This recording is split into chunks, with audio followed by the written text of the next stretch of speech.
You're at the beach, standing at the water's edge. Shielding your eyes from the sun glaring off the water, you gaze out at the far horizon. There's a tanker ship out there, barely visible, little more than a gray smudge against the azure sky. Overhead, a twin-engine plane rides the currents, trailing a banner advertising a seafood buffet and margaritas by the bucket. Wait, what was that? Did you see that? Was that a trick of the light, or was it... No, there it is again. Look, is that a fin? You know you're seeing a shark's fin. And now you're about to hear a shark tale unlike any other. A shark tale that makes Jaws look like Finding Nemo. This is the terrifying true story of the Sea Demon. And make out a small beam of light against the mirror.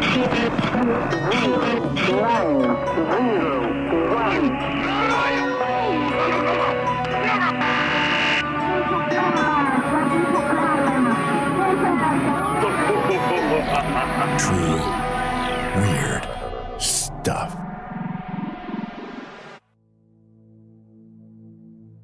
The very first human being to encounter a shark and come out on the losing end? No one knows. But the very first attack to make the news? Got it.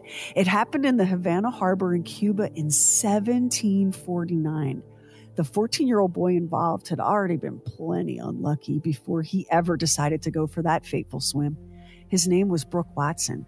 He was born in England in 1735 and orphaned at the age of 7. With no relatives handy to take over the boy's raising, he was shipped off to an aunt and uncle in the colonies. Like a character straight out of a Dickens novel, 7-year-old Brooke Watson found himself journeying across the Atlantic to a new life in the new world, expected to buck up and face his fate with a minimum of fuss and drama. And before you think, suck it up, kid, there's a pizza buffet on the Lido deck, 5 swimming pools, and a roller coaster aboard. Remember when and where Brooke Watson is.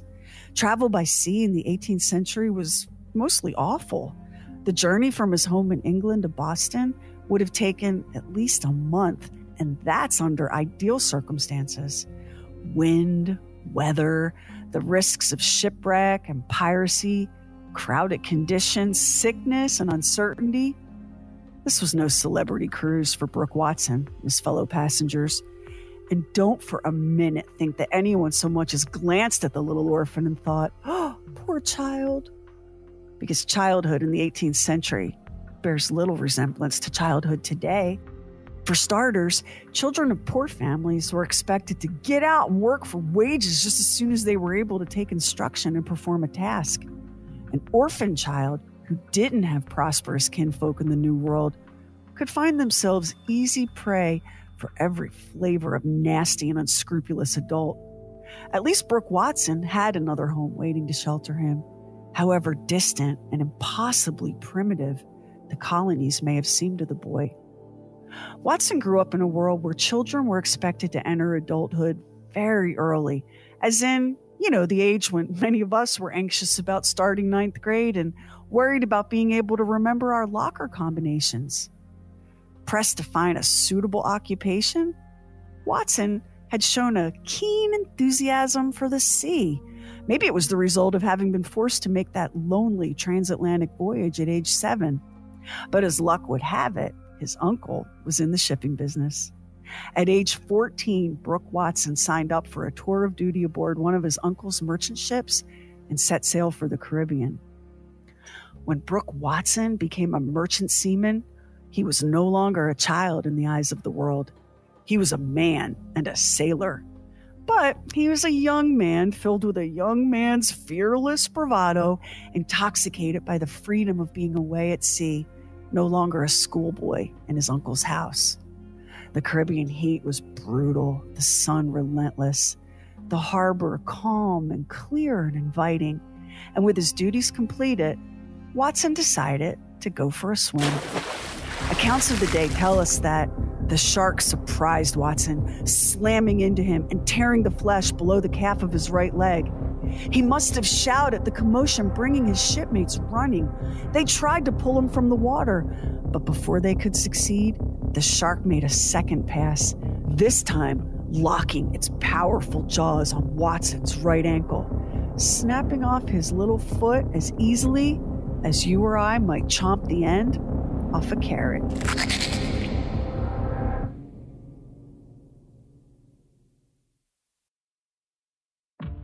Brooke Watson's shipmates wrestled him onto the deck, snatching him away just as the beast circled back in the now blood-churned water.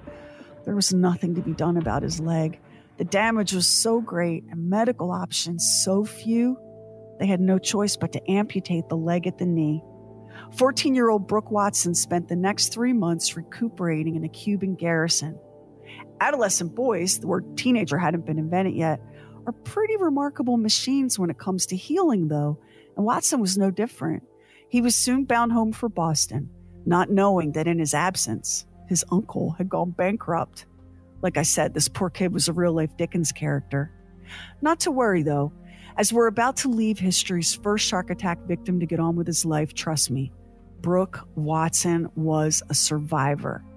He's going to be fine. He's going to be better than fine. He's going to join the British military. He's going to work his way up to a leadership position. He's going to earn the nickname the Wooden-Legged Commissary. And eventually he'll return home to England, where he'll become a successful businessman. And one day, Brooke Watson will be named Lord Mayor of London. Not too shabby for a young orphan who nearly became shark food in Cuba. You see, long before Peter Benchley was even a twinkle in his great-great-granddaddy's eye, long before the book Jaws or the movie, sharks were already living rent-free in people's heads.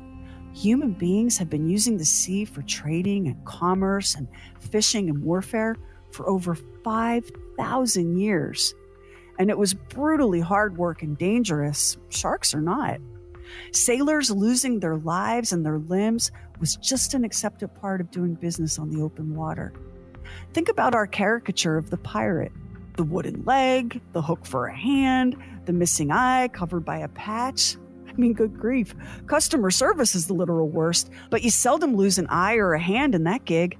Just your sanity and also any warm feeling you might have had ever for your fellow humans, but that's another conversation. So where were we? Sharks. Yeah, sharks. Thanks to the fossil record, we know that sharks have been on Earth for 450 million years. These animals are so profoundly badass that they've managed to survive every single mass extinction event that has occurred on this planet in the last 439 million years. They are naturally engineered survival machines.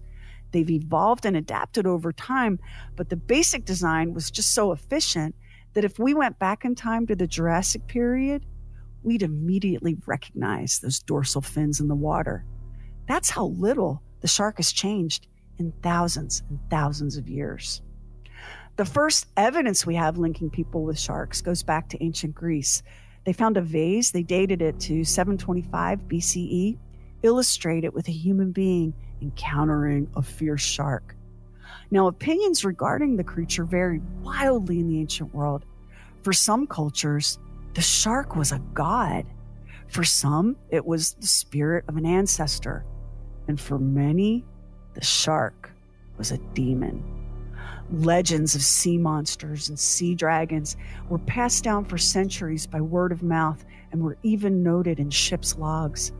Today, the average 8-year-old who watches the Discovery Channel's Shark Week knows more about the creature than anyone living on planet Earth back in 1794, the year that Brooke Watson was attacked.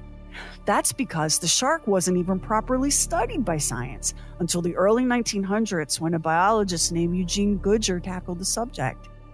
And this is kind of gruesome, but listen, the U.S. Navy only started paying real attention to the whole shark situation in the mid-1900s.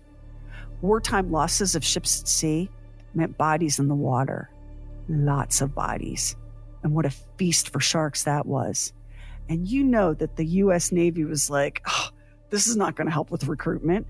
We cannot let word get back to land that you might get eaten by a freaking monster out here.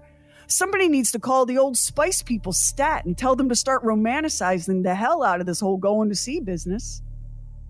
But after Brooke Watson broke the seal on shark attacks, more and more truly dreadful stories began appearing in papers all around the world. In 1753, the Maryland Gazette published the very grim tale of a sailor in Barbados whose body was severed in half in one bite, the shark swallowing whole the man's entire lower half. His shipmates seized the remaining upper half of their fellow sailor's bloody torso and dragged it back on board, and one of the men howled in fury, vowing that he would avenge his friend's death. That man grabbed a harpoon, leapt back into the water, and commenced wrestling the beast, stabbing at it repeatedly. Man and shark rolling in the bloody waters, submerging, then surfacing, then submerging again, the scene all chaos and confusion. The injured shark was now like, "What is up with this?" and made a beeline for the shore, his tormentor riding his wake, clinging to the harpoon that was impaled in the great animal's side. And then the sailor dragged himself and the shark to land, hacking and hacking at it till it was dead. Then wiped the blood off his face and called for a coffin for what was left of his deceased shipmate and set about to ensure a proper Christian burial. Oh my God, what a hero, what a friend. And such was the power of this dramatic tale that it circulated around the world for years afterward, appearing in dozens and dozens of broadsheets and tabloids. And no matter how many times it was retold, the horror never lessened. Then, in April 1833, the Pittsburgh Gazette reviewed a brand new published book called The Life of a Sailor. It was written by a naval captain. It was a 3-volume opus that included the tale of the wreck of a small ship called Magpie off the coast of Cuba. As the crew began to desperately bail water from the sinking vessel, one man suddenly cried out, "Shark!" Here's what the author recounted. No language can convey the panic which seized the struggling seaman. A shark is at all times an object of horror to a sailor, and those who have seen the destructive jaws of these voracious fish and their immense and almost incredible power, their love of blood, and their bold daring to obtain it, can alone form an idea of the sensations produced in a swimmer by the cry of, "Shark! Shark!" All order was now completely unraveling. The commanding officer, one Lieutenant Smith, exhorted his men to keep calm and to once again try to right their ship. It was their only means of salvation in these remote and shark-infested tropical waters. The men worked feverishly, and as the boat was slowly cleared, they dared to hope that they might somehow survive this calamity. And then it happened. 15 sharks moved in among the men. In their panic, the 22 sailors tried to clamber back into the boat, but they only managed to again overturn it. The sharks weaved in and out of the clump of frightened men, bumping them and rubbing against them. And then there was a scream. A shark had taken the leg of one of the sailors. As his blood drained into the sea, it triggered a feeding frenzy. Sharks tore sailors from the boat as they clung to it. Limbs were ripped from bodies. Men disappeared beneath the water, and through it all, Lieutenant Smith stayed cool, barking orders to his doomed crew. It is a real tribute to naval discipline that the poor men tried so hard to obey their superior. Somehow the boat was righted again, and 2 of the men managed to haul themselves aboard. But listen, you haven't heard anything yet. Lieutenant Smith, still in the water, clung to the stern of the boat and cheered his men for having successfully regained the ship. And just then, a shark arrowed up from the depths and in one monstrous bite, severed both of Smith's legs just above the knee. Survivors of this nightmare reported that Smith tried to conceal from his men what had befallen him, but a deep, wretched groan escaped his lips. His hands loosened their grip on the stern, but before Smith could sink, his sailors heaved his broken body aboard. They said that even in death, Smith's thoughts were only for his men. His last words? "If any of you survive this fatal night and return to Jamaica, Tell the Admiral I was in search of the pirate when this lamentable occurrence took place. Tell him I have always done my duty and that I...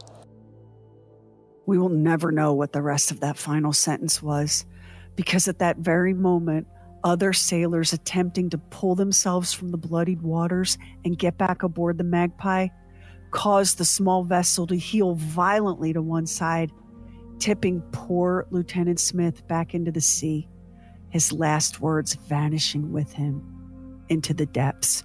And Max, I think you and I can both agree that right now, if a shark took off both of our legs at the knee, we would not have the presence of mind to use the phrase lamentable occurrence. No, decidedly not. I think some other choice words we'd be using that don't rhyme with lamentable No! or occurrence. In all, 9 sailors died that day.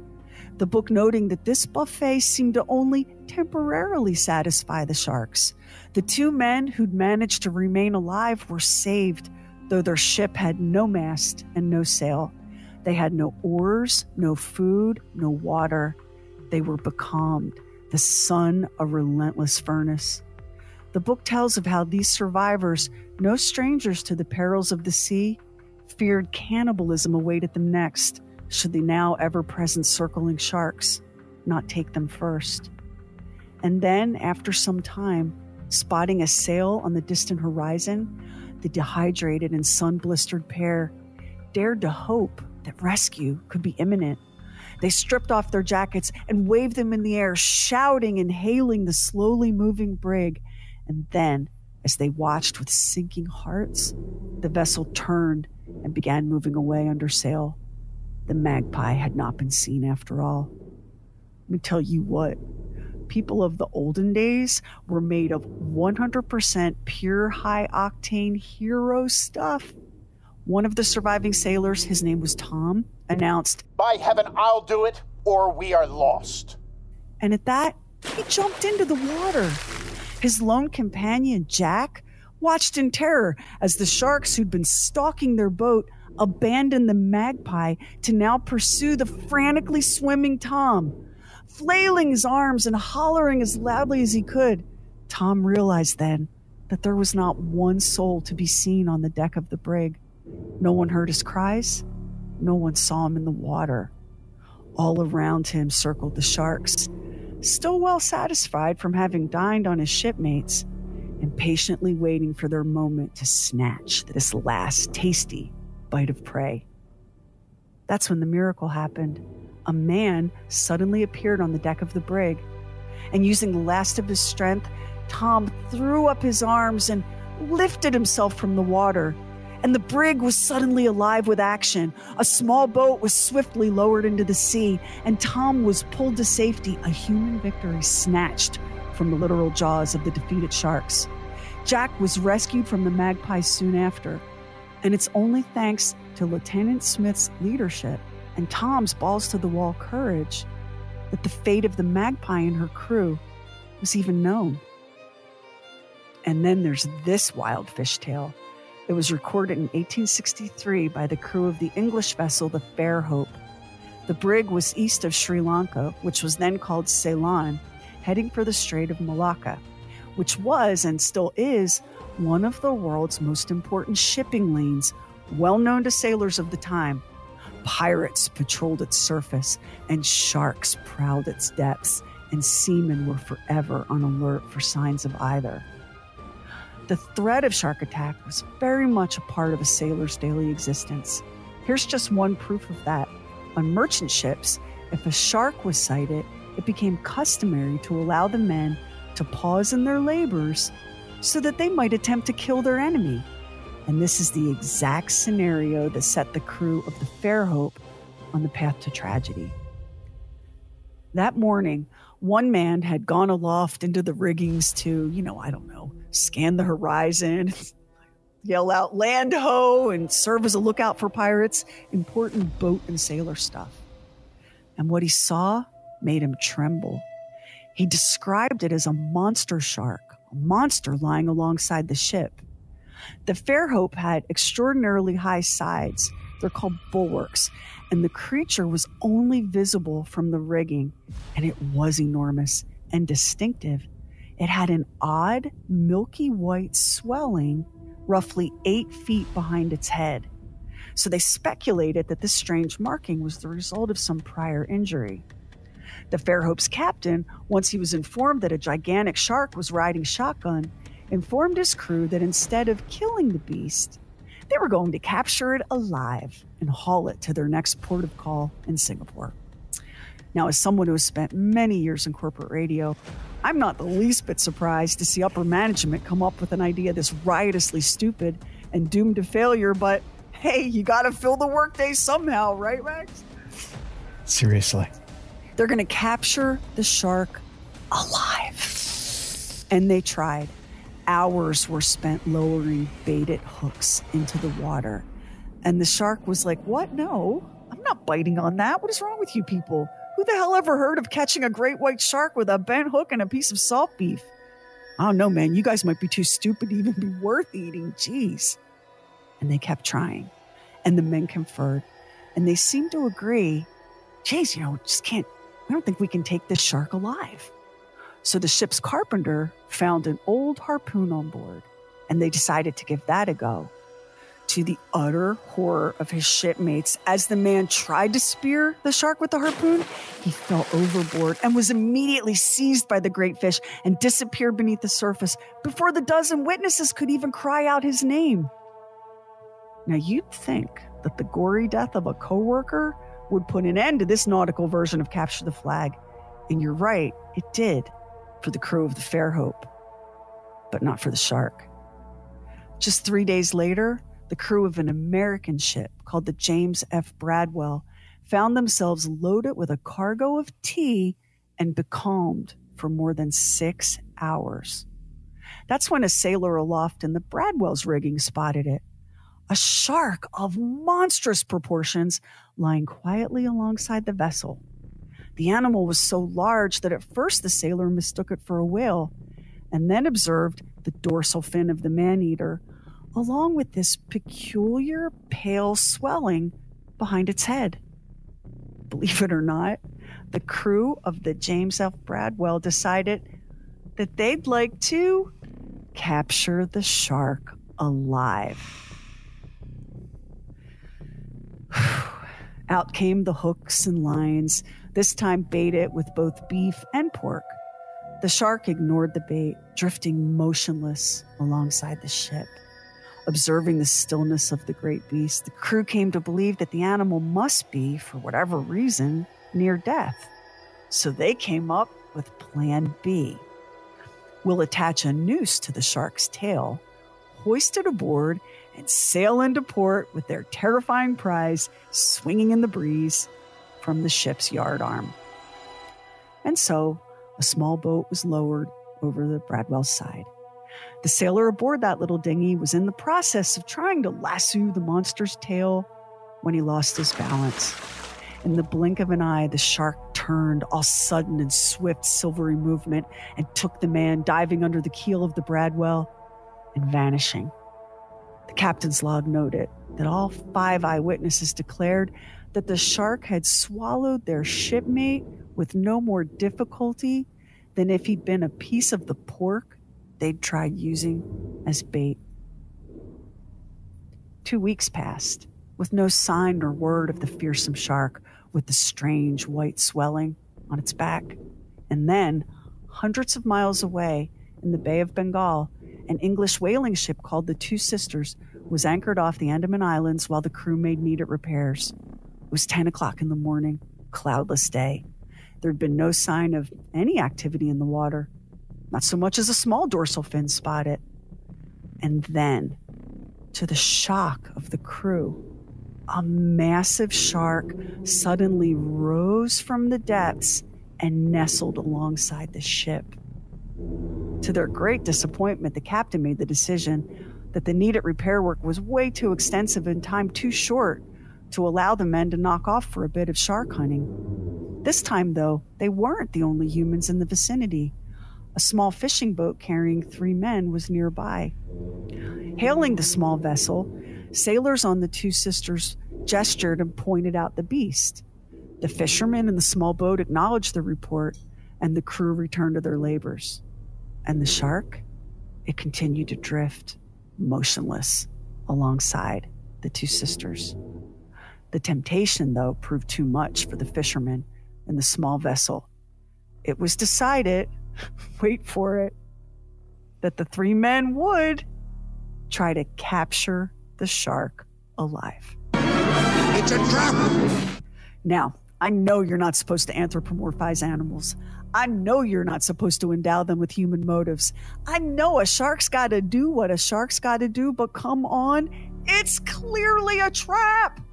This is a top-line predator, ancient and cunning, the survivor of every mass extinction on planet Earth, a relentless eating machine that, fight me on this, was obviously capable of learning and applying those lessons. And it decidedly had a taste for sailors, filthy and salt encrusted as they no doubt were. And I'm not judging, because one look at my family tree tells you that the Lynch women also had a taste for sailors. It's a thing, okay? Anyway, the fishermen landed on what they believed was a solid strategy. Throw a noose around the shark and tow him ashore. So they made their way to the whaler and accepted the offer of a length of heavy rope. It was at that very moment that the shark abruptly roused from its seemingly lifeless torpor and made for the tiny boat. And this craft, which was made only for reef fishing, it might as well have been a bundle of twigs. That's how swiftly it came apart after just one strike from the colossal bulk of the shark. All three of the fishermen were now in the water, panicked and floundering. The crew of the two sisters threw lines into the water and succeeded in pulling one man aboard. Another man clung to the ship's rudder. The third was gone, devoured in one single powerful motion of jaws and teeth and throat. Sailors on the deck of the two sisters bellowed at the shark, throwing whatever objects they could lay hands on, throwing stuff at it. But the Leviathan was as indifferent to the hail of buckets and hammers as you might be to a storm of paper clips and pushpins. Within seconds, the man clinging to the rudder was plucked off, and he too disappeared into the maw of the shark. By now, stories of this terrible predator have begun circulating, not just in the newspapers of the time, but in the taverns and warehouses, shipyards and docks, places where sailors congregated. They gave this fearsome shark the name that would strike terror in every seaman's heart. They called it the Sea Demon. Several months went by with no new sighting of the monster, until early 1864, when a ship called the Speedwell suffered a calamity. On the way to her home port in Philadelphia, the Speedwell was caught in a sudden squall in the Strait of Malacca.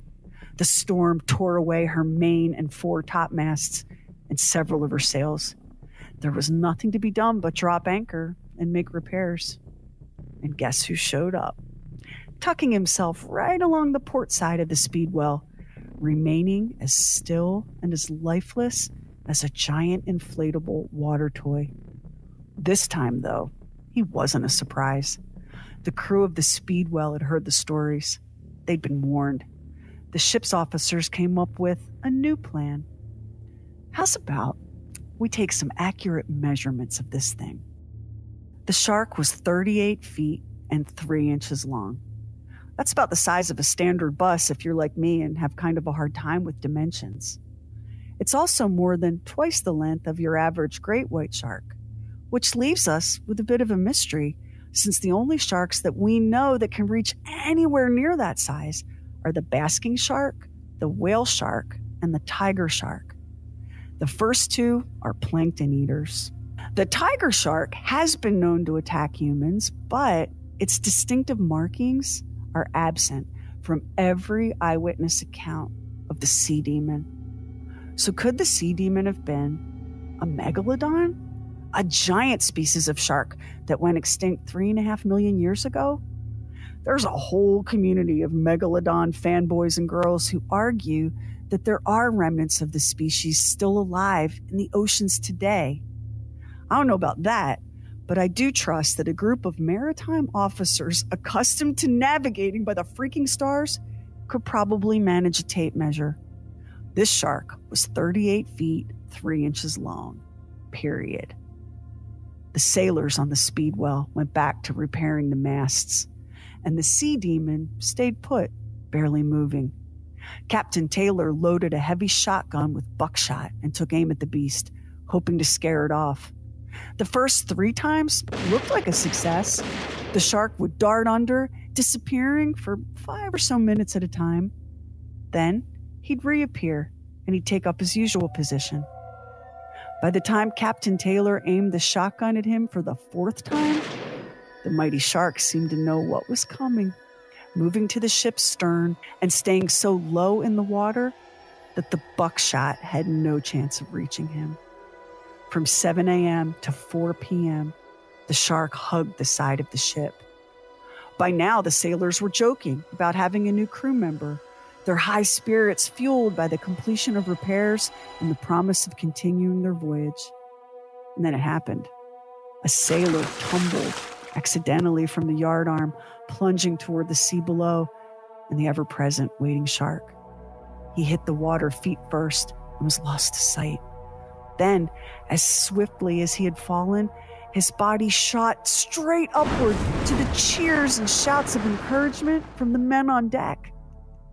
Wouldn't it be just amazing, like something out of a movie, if this one sailor somehow managed to outwit the Sea Demon?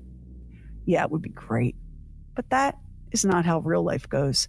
In real life, the shark reared, clamped down on the man's legs, and swallowed him up, life preserver ring and all. Later, bits of that life ring were seen floating on the surface, but the shark and his luckless victim, gone. In April of that same year, the shark appeared once more, this time alongside a brig called the Charleston, about 50 miles off the island of Mauritius. The Sea Demon had never been spotted this far south. This was at least 3,000 miles away from his last known attack. And the crew of the Charleston, they were well aware of the dangers of tangling with this particular shark, and the men were frightened. The only weapons aboard the Charleston were a pair of Navy revolvers. And though they emptied 12 rounds into the beast, they saw immediately that it was futile. The thing was just too enormous. And as the ship gained speed, so did the Sea Demon, moving right alongside the Charleston. And that's important because up to this moment, sailors believed that no shark would even approach a moving ship, much less remain with one. But the Sea Demon was no ordinary shark. His stalking of the Charleston began on a Tuesday and continued without pause until Friday. Sailors are known to be superstitious anyway, but this relentless haunting had the men frantic. The captain had ordered the men to stay out of the rigging and to take every precaution. But, of course, accidents happen. And on that Friday evening, the ship's cook carefully approached the deck opposite the shark and lowered a pail into the water. Why did the ship lurch at that very moment and send the cook overboard? And how did the shark move so swiftly to take him that there wasn't even time for the man to scream? Over the next 2 years, there were more sightings of the Sea Demon and many more deaths. One sailor was consumed whole when he fell from the bowsprit of a Scottish whaler called the Albatross. A Boston-based ship called the White Wave also lost a man to the Sea Demon's voracious hunger. After an English ship called the Cape Horn wrecked off the coast of South Africa, their survivors took to a raft only to find themselves pursued for 7 days and 7 nights by a colossal shark with an odd, milky white protuberance on its back. And that shark devoured 9 of those shipwrecked survivors. And then, in 1866, the Sea Demon finally picked the wrong ship and the wrong fight. He was back in his old hunting grounds in the Bay of Bengal. This time, he appeared alongside an English gunboat. The crew had heard the stories. they knew what they were up against. There was no talk of capturing the creature alive or lassoing it by the tail or ignoring it and hoping it might go away. Instead, these sailors studied the shark with great analytical care, and then they loaded the ship's guns and trained them on the monster. When the smoke cleared, there was no sign of the mammoth shark. Though to be fair, there was also no evidence that the ship's guns had found their target either. But after that day, the sea demon was never spotted again. Never again did a sailor tell the story of how a great silent leviathan emerged from the depths to stalk their ship, to hunt and kill their crewmates. I would not blame you if you doubted the truth of these tales, because no one is better at spinning an epic fish story than a sailor. The legend of the sea demon, though, it's a real story, not a make-believe fable meant to frighten children away from the water. And speaking of water, marine biologist Wallace J. Nichols is the author of a beautiful book called Blue Mind. He says that humans are born with a connection to the water. He says that we are hardwired to react positively to water, that just being near water is healing, that it calms us and connects us, that it's perfectly designed to bring us pleasure and happiness, that the reward center in our brains is awakened by the movement of the waves, that time slows for us on the water, that the experience is one of euphoria. Our brains, he says, like the water, are blue. The sea calls to us at the deepest and most primal level. So, enjoy the beach. Have you a little dip in the ocean. And as you scan the waves in search of the dreaded telltale dorsal fin, try not to think about how, once upon a time, a fearsome, cunning Goliath cruised the deep. A creature so unthinkably enormous and clever that it feared no man, no ship, no harpoon, no bullet. A creature they called the Sea Demon. Next time on True Weird Stuff. Imagine this. Someone's built a time machine and you get to go for a ride. Are you headed to the past? Are you headed to the future? Do you believe that there are time travelers walking amongst us right now? We've got stories on the next True Weird Stuff.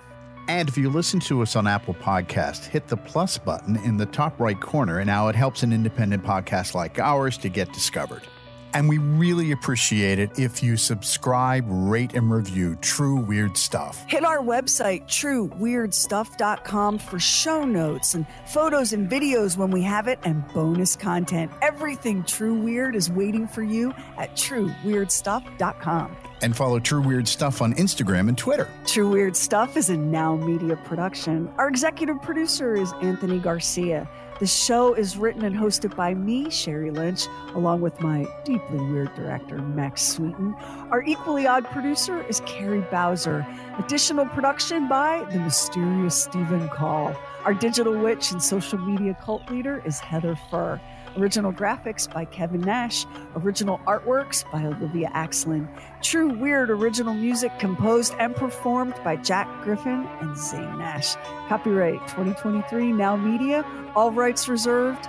All wrongs remembered.